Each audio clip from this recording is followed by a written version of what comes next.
માં રવરાઈની જે ઉર્જા છે ને પગના તળિયેથી છૂટતી હોય. હા, માં રવરાઈના પગેથી એના તળિયેથી ઉર્જા છૂટતી હોય તો માની ઉર્જા આપણામાં આવે અને માનો હાથ આપણા માથા ઉપર પડી જાય તો એ માનું કરેલું જે જપ તપ જે એનું પુણ્ય છે એના હાથની ઉર્જાથી તમને અર્પણ કરતું હોય છે. અમરમાં બેઠા છે તેને પગે લાગો તો ઈ દીવા બત્તી જે માં ભગવતીની ભક્તિ કરે છે જે એ તમે પગે લાગો એટલે ભક્તિનું ફળ તમને મળે. તો એમાં ભવાની કરુણાનો વાત્સલ્યનો દરિયો લઈને બેઠી છે, આશીર્વાદ દેવા અર્પણ કરવા માટે. બસ આપણે એના પગ પકડવાના છે.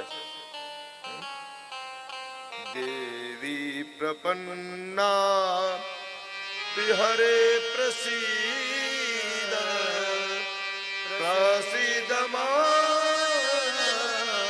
જગતોર ખિલા